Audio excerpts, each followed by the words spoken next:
They say war never changes, but episode 4 absolutely just dropped a mini nuke on everything that we thought we knew about New Vegas. We're officially at the midway point of Fallout Season 2, and while the dust is finally starting to settle in the Mojave, the stakes have never been higher.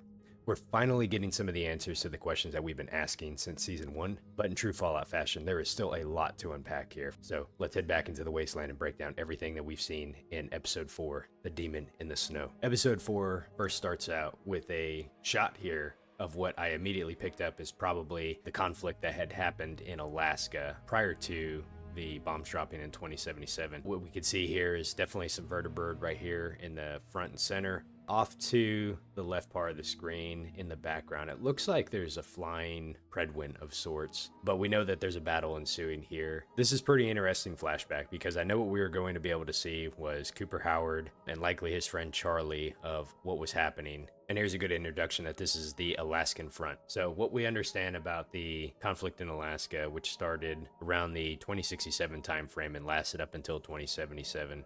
We don't know the exact time frame that Cooper Howard was there, though we believe, based off of his interaction with his wife and some of the dialogue that we get in Season 1, he was probably there in the earlier parts or probably the beginning of the conflict in Alaska. So what we're seeing here is probably those first initial engagements compared to, I think, the DLC that we see in Fallout 3, which highlights the introduction of the T-51 power armor.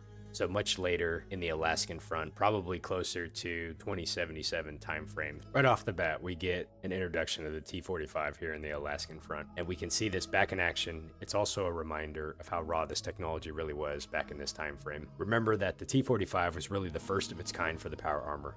It was essentially the Iron Man Mark I of the Great War, and it really helped turn the tide in Anchorage, but it was really famously unrefined. And we've seen this in Season 1 when Cooper Howard was talking about how those flaws nearly cost them the war. And I love how Episode 4 really leans into these flaws. So unlike the polished T-60s and T-51s that we see later, the T-45s in these scenes are really screaming for mercy. The show is using this to show the flying sparks to really tell a story. This technology is 200 years old, and it was really never perfect to begin with. And seeing these parts jam or fail isn't just really a cool visual effect, but it's a nod to why the T-51 had eventually replaced it. One thing that I noticed here is the fact that it's actually imprinted with US Marine Corps on it. It gives us insight that Cooper Howard actually served in the Marine Corps and not the US Army. Now, Cooper Howard here is looking for a lost member of probably the patrol group, what they referred to, I believe, as Raider 3. But he notices something here in the background, and this is where we're going to get our first glimpse of what we could see there as a Deathclaw, which is kind of interesting.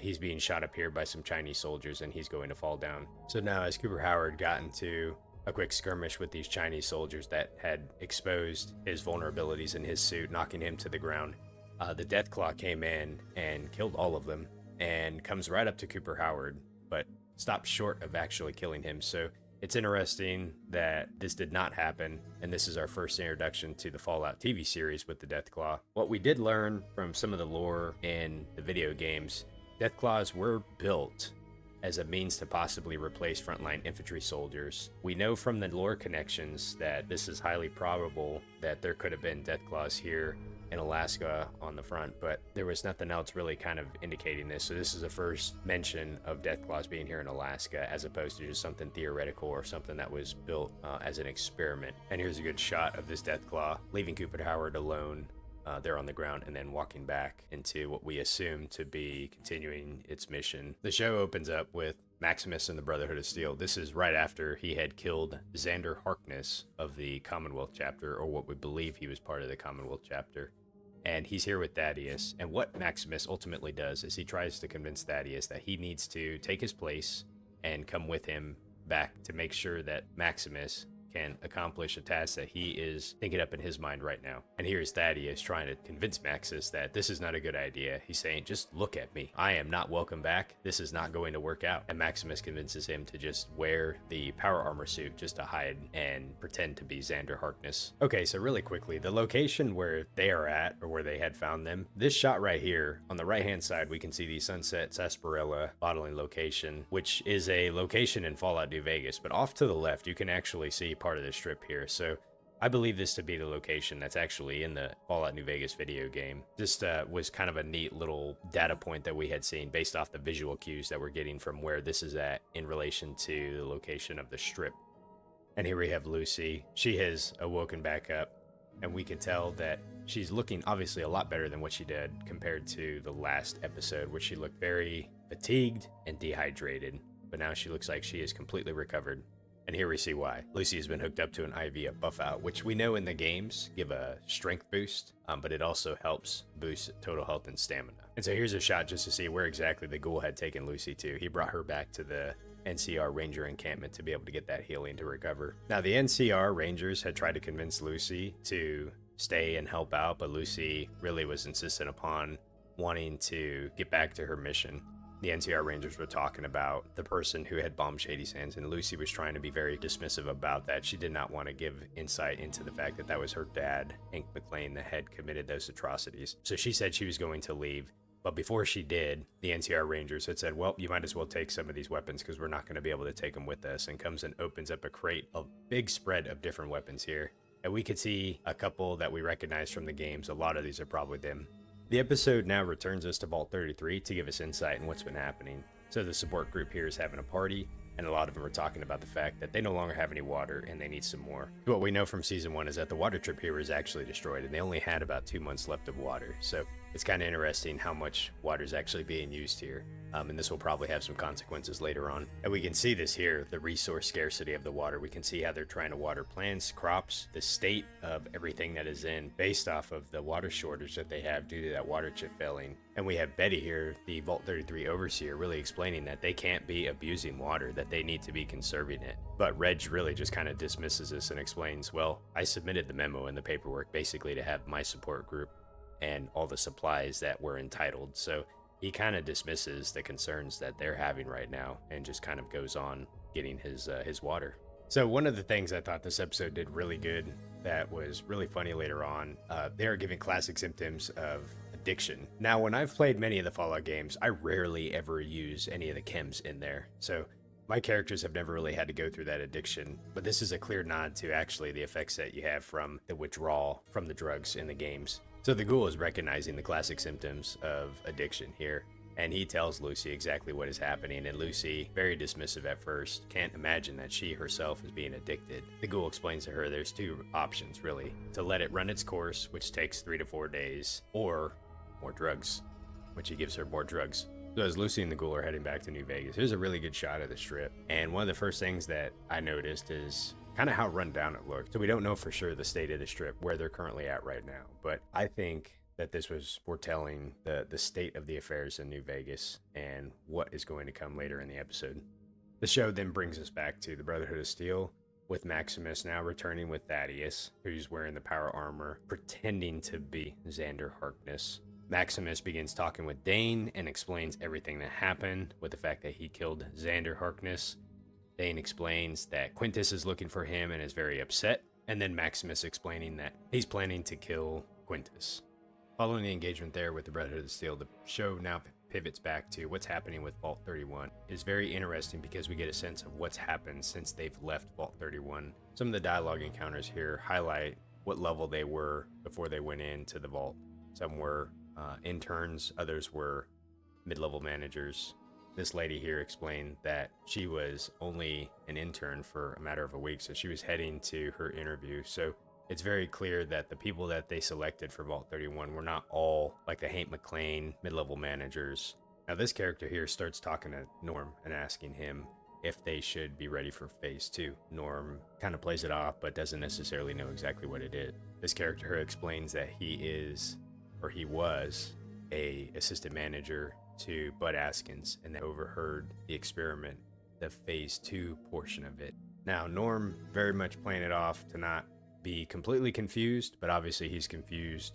He wants to try to maintain his authority of where he stands right now, but yields and essentially allows this assistant to lead on so they can get going with phase 2. So now a lot of the vaults in the Fallout universe have some sort of underlying experiment to them. When I play the games and I go into the vaults, one of the things I actually like to do is just find out what the experiment was. And these were played out very well, especially in like Fallout New Vegas and Fallout 4. We don't entirely know what the experiment was for the Vault 31, 32, 33. What we understand is that Vault 31 was a cryogenically frozen group of individuals that were part of the Bud Askins team. And then Vault 32 and 33, their overseers were continuously selected from the group of Vault 31. Bud Askins in Season 1 talks about management being very crucial to survival and the way forward in the future, but we don't know really much beyond that. The mention of this Phase 2 I find really interesting. Maybe these vaults weren't necessarily just control vaults as it pertained to management, or making Vault 31 kind of free of the other type of experiments that we see in some of the other games. So the mention of this Phase 2 for this experiment I find very interesting. And the fact that he brings it up outside here leads me to think that maybe Phase 2 involves them leaving or departing the vault to do something on the outside. It's potentially could be linked to what Hank McClain is doing with the mind control. I have some thoughts that might not be the case, just considering how far Vault 31, 32, and 33 are in conjunction with where Hank is now at in the New Vegas area in the Mojave. So back at Vault 32 and 33, Betty and Stephanie are having a discussion here. Betty is really trying to appeal for Vault 33, indicating that they are facing some dire situations with regards to the water situation and they need some help. Stephanie, on the other hand, highlights that she is not really wanting to help, which I find very interesting. And at one point, Stephanie claims that the experiment is over. Betty had highlighted that she had gone into Vault 31 and seen Bud Askins killed and the state of Vault 31 that it is right now. I think Stephanie uses this knowledge to ascertain that the experiment is now over, whatever it is, whatever that experiment was, and the connection of what we knew Phase 2 to be based off of the discussion that Norm was having with that junior exec assistant. Now, Stephanie did say that she was willing to possibly help out, but under one condition. Hank McClain had a keepsake box that she desperately wants. We don't know what's inside there, but she said that she would be willing to possibly support if Betty keepsake box for her. Otherwise, she did say that the experiment is now over and they now have to survive. I find this also kind of interesting too, because Vault 33 and 32 are linked together, and the long-term survival between the two vaults, I think it would be in the benefit for them to kind of help each other in a time of need like this, especially for things like being able to continue having families across the vaults. We know that marriage between the vaults was really crucial. We see that in Season 1. So Woody here actually overheard the conversation, what was happening. He's going to confront Stephanie about this later on. So we come back to Lucy and the ghoul here, and the ghoul is telling Lucy something is off here. We don't get a very good shot of the strip from this vantage point, but it's very clear the strip is not what it used to be. There is a lot of commerce happening here, but now it is anything but that. Now, when I first played New Vegas, I did not try getting access to New Vegas the first time through the front. I actually went through it from Camp McCarran, if I recall, taking the monorail. Here we get a good shot of one of the Securitrons completely destroyed. So the front security of the strip is completely in shambles. And here we have a good shot of the Kings, which are now ghouls. So there's only been 15 years that have passed since the events that had taken place in Fallout New Vegas video game. So what exactly happened here that could have caused this? Now Lucy here being very hyped up still on the Buffout. The ghoul is trying to explain that they should take a detour, that they should go in from the free side so they don't have to deal with all the ghouls and everything that's kind of there in the front. Lucy explaining that, no, we should just go right through here. This is very much the effects of what we're seeing from the Buffout. This was a very funny dialogue back and forth to see what's happening. And the ghoul is all for it right now. So Lucy decides that she wants to go in this way instead of taking the detour, and she means business. She has this whole case of weapons that she's carrying around, and she's about to unload. Here's a good shot of her using a lever action rifle, which is one of my favorites that I like using in Fallout 4. And I thought this was a really cool aspect that they included. Now here's the king himself, what we can imagine, and Lucy's about ready to kill him. One of the things I was thinking about while this scene was happening is, why did they decide to show this? Why did they decide to show us the king group and the fact that they're all ghouls? Later on, the ghoul does make a note of the increased radiation in the area. There was no conversation with the king. There was nothing that they could talk to. Everything that we know about how they were from the game, I wonder if this was some sort of fan service or being able to help us understand maybe the events that happened in the figures since the video game and where we're at right now. Nonetheless, it's very unclear if there's any more surviving members of the Kings or if this was all of them here. Back at the Brotherhood of Steel, Thaddeus trying his very best to fit in. He's approached by one of the other chapter members. And what I find interesting here is, first thing, she mentions that she hopes Arthur Maxon remembers, which gives us confirmation that Arthur Maxon is still alive over in the Commonwealth. And I wonder if we'll potentially see him this season, or if it is potentially dropping clues as to what we might see, where we might see the show go in season 3. Now Maximus comes here to confront Quintus and kill him, but before doing so, he confesses to Quintus everything that he did, that the fact that he killed Xander Harkness, which Quintus obviously was very upset about. So on the left we have the Yosemite chapter, and on the right we have the Coronado chapter. I think they understand the sense of the state for the Brotherhood of Steel and where it's heading. They are not putting their faith into Quintus, and they are not wanting to go that direction.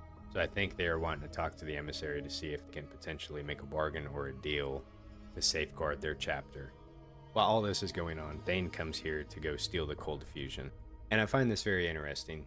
The Brotherhood of Steel, I don't feel like are known for leaving things completely unguarded. In a lot of the games that I've played, especially when I think back to like Fallout 1, some of their key areas where they have important technology is very thoroughly guarded. And here we have one of the most important pieces of technology, the Cold Fusion, and it is just left completely unguarded for anyone, such as Dane here, to just walk up and take it. I think this is kind of uncharacteristic here. Nonetheless, it's the way they wanted to tell the story in the show. It just, to me, seems a bit lazy. So Dane takes the Cold Fusion and is preparing to give it to Maximus so they can leave. Now Maximus here pulls out his gun, and he's planning to kill Quintus just like he said he was going to, but he cannot go through with it. He explains to Quintus exactly what happened and the fact that he could not kill kids that were ghouls. This upsets Quintus a lot, and at this point he's planning to kill Maximus. So now a fight ensues, and Maximus has to escape. Things are about to really get heated here in the cafeteria. The Grand Canyon chapter elder comes in explaining that the Cold Fusion has been taken. I don't know how he would know, considering there were no guards there. This is going to start the precipice of the fighting that occurs here in Area 51. And the Yosemite chapter, the first one here to go ahead and draw the first blood. This is going to start a massive outbreak and fighting that occurs. And Thaddeus, seeing all of this, decides he just needs to get out now. He needs to go. Maximus now escaped, locked in Quintus inside the room there, encounters Dane, and explains that he could not do it. He cannot go through with it. Dane gives the Cold Fusion to Maximus and tells him he needs to go, and that Dane will go and kids to safety. And here is a very good shot to see the state of the events happening with the Brotherhood. You have one flying airship that's completely destroyed. We have no clue which chapter that is, and we don't know how many of them made it out or which chapter came out on top. So we can assume that there's going to be a massive fracture for the time being, and we have no idea where Maximus and Thaddeus are going to. Likely, I would suggest they are probably going to go to New Vegas Strip, which is where they will probably run into Lucy and the Ghoul.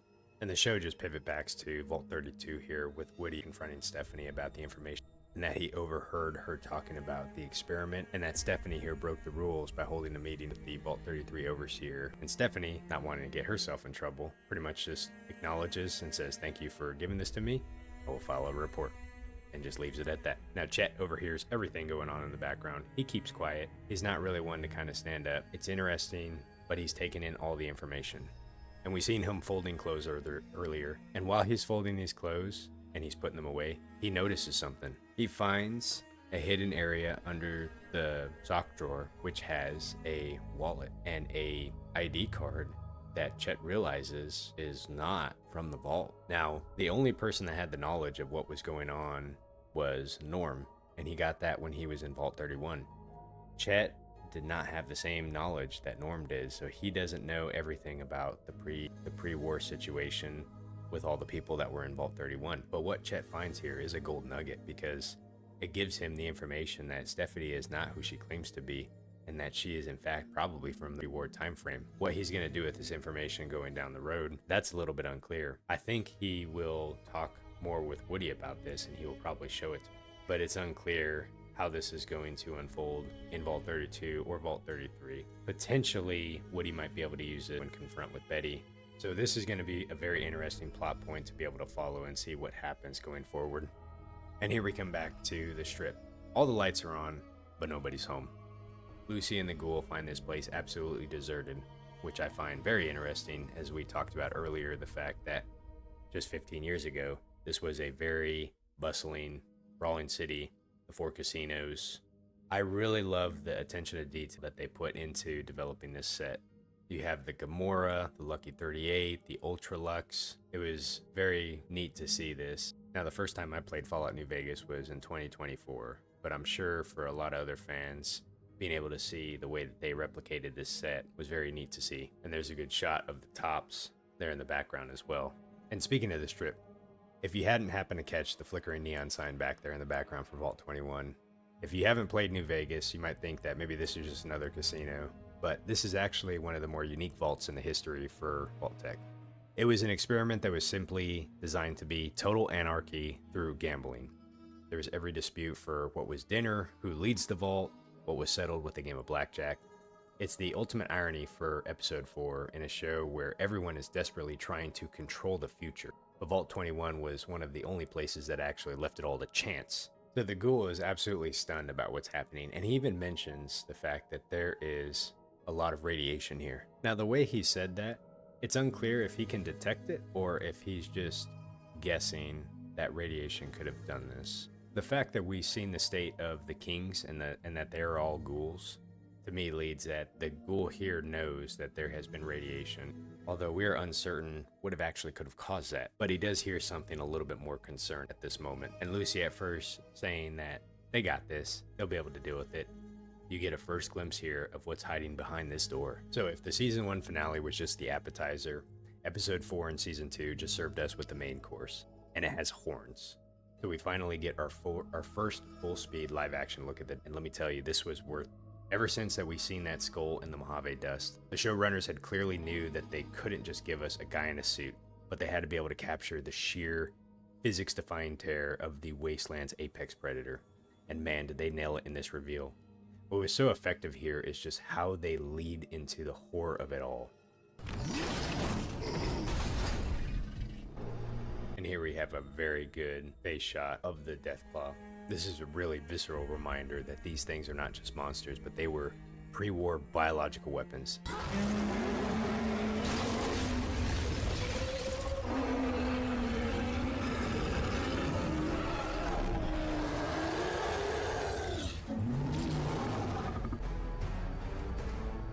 And that's the cliffhanger that we're left off with, that we have to wait until episode 5 to see exactly what happened.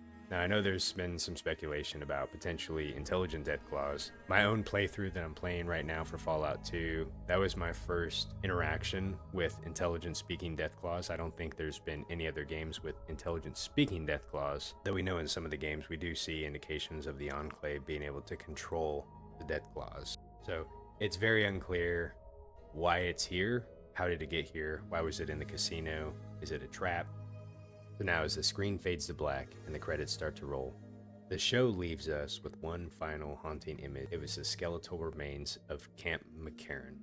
For anyone who has spent hundreds of hours in New Vegas, Camp McCarran wasn't just a base, it was the symbol of the New California Republic's ambition. And this was the busiest hub in the Mojave, filled with the sound of vertibirds, the shouting of brass, and the hope that the pre-war government could actually work. But seeing it here in episode 4, it's just a graveyard. And we're seeing that tattered two-headed bear flag snagged on the rusted hangar door. It tells you everything that you need to know about the state of the world. The show uses this credit sequence in order to drive home the brutal truth that in a time since the game, the old world ghosts that the NCR was trying to revive have finally been laid. And the silence that we see here in the McCarran terminal, which was once one of the loudest places in the desert, it signals that the power vacuum in the Mojave isn't just a theory, but it is indeed a reality. Whether it was the Legion, or House, or maybe it was the sheer rate of their own bureaucracy that finally broke them. But the Republic has fallen. And as we move into the second half of the season now, the question is, who is going to lead? And is there anything even left to lead? Some concluding thoughts here. What we didn't get in this episode was a sense of where we're at with Hank McClane and what he's working on with Vault-Tec, or the Legion. We don't have any more new information, but I think these final scenes here strongly imply that the NCR has now it's collapsed and has been wiped out. And the political structure in the West is not what we remember and is probably for the most part gone. Some future speculation about what we'll potentially see in the next coming episode. We have to see more of Mr. House and the Lucky 38, and I think that's what we're going to get in episode 5. It's extremely likely that we'll see Lucy and the Ghoul go into Lucky 38 after dealing with their Deathclaw encounter. The presence of the Deathclaw itself, inside the casino especially, is very bizarre. In some of the games we do see them inside building structures. I don't know if someone had put it there, or if just security had completely collapsed to the point that the Deathclaw just now runs. One of the biggest questions on my mind, and probably on a lot of people's mind, is what actually destroyed New Vegas? What actually caused the radiation? I think the presence of the ghouls that were the kings were really there just to show us exactly the state of political affairs in New Vegas, and the fact that there's not really much of anything left, and two, to really highlight the radiation. So some possible explanations that we might see, or hopefully get some answers to. Was there a reactor or power system meltdown in the area? Was there some sort of deliberate poisoning of the water supply? Could it potentially have been a dirty bomb or a radiation weapon? Or could this been House just actually losing control of the infrastructure? It could also be another rival faction that was essentially trying to sabotage New Vegas to prevent it from becoming the center of power. With these images we get here of Camp McCarran and the state that it's in, and knowing where the Legion is at right now, I think it's highly possible that the Legion may have, in fact, been responsible for the events that we've seen in New Vegas, Camp McCarran as well. Now, they took some losses, and we noticed that, but they may have been able to inflict a lot more. As far as the Vault 31 through 33 experiment, a potential theory I'm thinking about is the experiment with Phase 2 may have to deal with social control. So if there's indeed 2 phases, let's look at Phase 1 as an element of social control and just the observation in sealed vaults. We know that Vault 32 and 33 were explicitly governed or ran by individuals that came out of Vault 31. And so as we look at what potentially Phase 2 could be, this might be able to introduce some sort of scarcity or conflict or competition between the vault populations. I think it might be a coincidence that the water chip was destroyed in Vault 33, although I find it interesting that maybe they don't have a backup.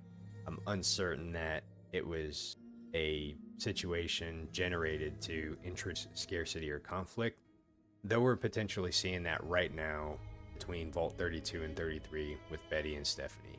That scarcity, that conflict, that competition. So if the goal here in Phase 2 is to really test whether humans do revert to hierarchy, exploitation, and power politics even after the apocalypse, Vault-Tec itself may not be trying to test survival, but they could in fact be trying to be testing governance. We'll hopefully find out in later episodes what the Phase 2 and the experiment of Vault 31 through 33 is, but I believe, along with what we heard from Bud Askins in Season 1 as it relates to management, I think Season 2 might be leading more towards governance. And that leads me to some final concluding thoughts about this episode, which shows a lot about the collapse of institution. The collapse of New Vegas, the Brotherhood's collapse internally. We see Vault-Tec's system evolving into something more evasive, and the NCR at this point appears to be dead. Everything that once held civilization together in the West is now broken. Another possible theory that we can discuss, especially about Camp McCarran here, as we look at what it looks like. One theory is that the Enclave may have been able to use the cloud from Sierra Madre in order to choke out the NCR. So looking at the ghost town, the McCarran, if the Enclave was involved, and who we know has been pulled from the shadows, and maybe they didn't use nukes to take out the Mojave, they could have potentially, so we see hints of this red mist. And if the Enclave was able to weaponize this toxic gas from being in the Dead Money deal, it could possibly explain why the buildings are possibly intact, but the people are gone.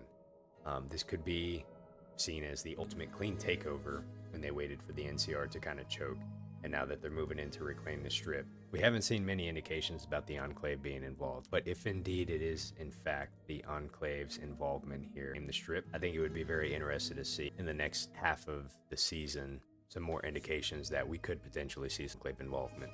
But hey, that's just a theory, a Wasteland theory we'll call it. What do you think happened to the NCR at McCarran? Do you think it could possibly be the Enclave? Do you think that Mr. House finally just got tired of the bureaucracy and just threw himself out? So I'd be interested to hear your thoughts and comments. Drop your theories below and we'll have a discussion about it. And thanks for watching. We'll see you in the next breakdown of episode 5.